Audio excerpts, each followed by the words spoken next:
Hi guys, welcome back sa aking YouTube channel. So ngayong araw na to guys, Sabado, is wala akong pasok. So ang gagawin ko ngayon, ito nag-random exercise ako dito sa gym ng aming building. So para ma-maintain natin guys ang ating katawan, di tayo manghina. So ganito lang ang gagawin natin. 3 times a week or 2 times a week dapat meron tayong exercise sa ating katawan para hindi mabarahan yung ating mga ugat-ugat, kasi yung mga kinakain natin, alam nyo na, pag sa abroad halos lahat naka-frozen. So kaya ko ginagawa rin to kasi siyempre nagkakaedad na tayo, so kailangan ko ring i-maintain yung katawan ko kasi mahirap na. So ganito ginagawa ko mga kapatid.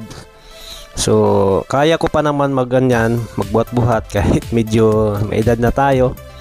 So kailangan natin gawin to.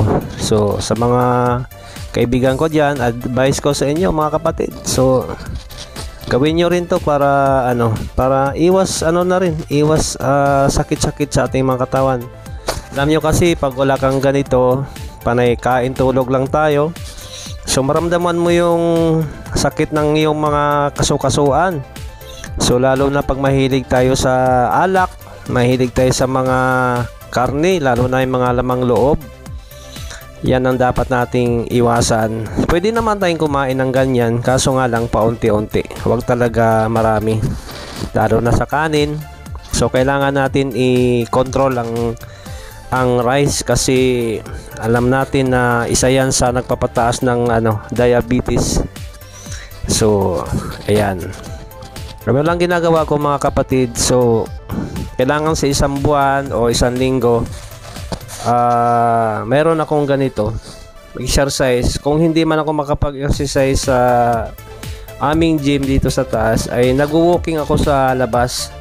So sa sunod siguro pag magbibideo ako na nag-walking sa labas kasi taglamig na Di lang ako makapag-walking sa labas kasi dati kasi mainit, summer.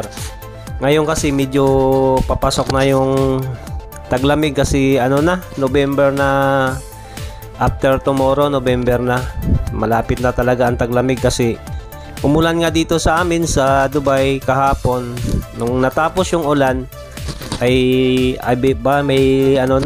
may hangin na malamig pag nasa labas ka na. Kaya ayan, pwede na akong mag-walking sa labas, mag-jogging o kaya biking. Sarap din mag-bike sa labas kasi presko yung hangin pag nag-biking ka sa labas. Kaya siguro gagawin ko kasi winter na, outdoor naman ang gagawin ko. Jogging, tapos biking, konting exercise siguro. Kaya yan ang gagawin ko sa sa start ng November. Kaya mga kapatid, mga kabayan, so gawin nyo rin tong ginagawa ko. Advice ko lang sa inyo, kasi alam nyo, pagkain tulog lang tayo tapos cellphone, hindi gumagalaw yung katawan natin. Kumbaga bahay trabaho lang. Maramdaman nyo talaga yung sumasakit yung batok nyo, yung paa nyo. Tapos minsan tamad kayo bumangon kasi gusto nyo lang lagi nakahiga. So mas maganda tong ganito mga kapatid, kahit sa isang linggo, isang beses, dalawang beses, malaking bagay na yun. Ganito. Kaya ko to ginagawa kasi na ako malapit na ako mag senior citizens. Ay hindi pala, matagal-tagal pa, pero noon pa naman ginagawa ko na talaga to. Kaya hinahanap ko kasi pag lagi nyo tong ginagawa, hanap-hanapin nyo mga kapatid, parang kulang yung isang linggo nyo pag hindi kayo makapag-exercise. Tip ko lang yan sa inyo, lalo na pag tapos kain, kailangan mo maglakad-lakad sa labas, patagtag ng kinain, kasi pag kumain ka tapos upo, ay nako, lalaki yung tiyan nyo tsaka bilbil. Ako nga, malaki pa rin tiyan ko kasi tapos kong kumain, siyempre pasok sa trabaho, nagda-drive. So hindi pa rin maiwasan yung laki yung tiyan mo. Kaya ito, kaya ko rin to, isa rin to sa ginagawa ko para itong tiyan ko medyo lumit-liit din.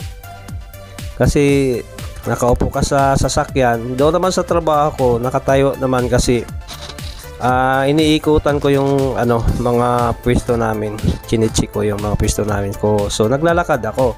Ang problema nga lang, pag lumipat ako sa ibang area, nagdadrive na naman ako ng sasakyan, nakaupo ka na naman, lalo na pag busog ka.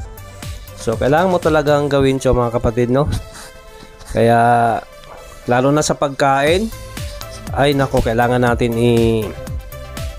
yung pagkain natin, kailangan may gulay tayo.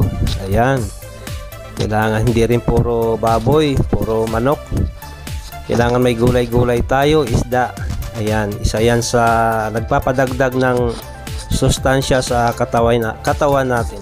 Yung mga gulay-gulay na kulay green, yung malunggay, alagbati, okra, sitaw kasi sabi nila lalo daw nagpapaano sa rayumay, pero hindi ako naniniwala dyan. Pag kumain naman ako, di naman lumalakas yung tuhod, ay di naman sumasakit yung tuhod ko, wala naman akong naramdaman.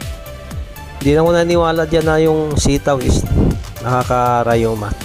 Ayan, alagbati, isa rin yan, yung gabi, kalabasa, tapos talong, prito lang kayo ng isda, tapos ilagay nyo yung mga gulay na yan, ay nakoy, napakasarap. Kayo maparami ng kain, pero kailangan bawasan nyo rin yung kanin nyo, i-maintain nyo rin yung kanin nyo. Kailangan siguro isang cup lang. Tapos sa gabi, wag na kayong magkanin mga kapatid, mga guys, advice ko lang sa inyo, wag na kayong magkanin, magtinapay na lang kayo at saka gatas. Tapos pwede kayong kumain sa hapon, mga alas 4, alas 5. Pero pagdating ng gabi, lalo start ng alas 7 hanggang midnight na yan, kung na talaga kayong kumain ng kanin guys, advice ko sa inyo. Kasi ang kanin, lalo na sa gabi, malakas yan na sa katawan natin, yung kanin. Tapos ulaman mo pa ng baboy, Diyos ko, huwag nyo nang gawin yan, magtinapay na lang kayo, mas mas healthy pa kayo. Tinapay, tapos na lang kayo, magpalaman na lang kayo, kahit bacon, nga, pa yan, may taba-taba pa yan. Kung mga na lang, mga cheese na lang, at saka mga peanut, pwede nyo ipalaman dyan sa mga sa mga gabi. Kaya iwas iwas sakit-sakit. Yun lang ang advice ko sa inyo. Ako, pinipilit ko pa rin magbuhat ng medyo mabigat, pero kaya ko pa naman. Kasi nakakatulong dito sa sarili natin. Ayan, lagi kang maliksi. So ako naggaganito ako, hindi para lumaki yung braso ko, para lumawas yung mga taba-taba sa katawan ko. Yun ang purpose ko dito. Kasi pag pinawisan ka, lalo kang gaganahan magaganito, magbuhat-buhat ganito. Ay nako, lalo kang gaganahan kasi nakalabas na yung pawis mo. Yan. Basta baong ka lang din ng tubig. Ako pag nagaganito ako, nagbabaon ako ng 1 litro ng tubig.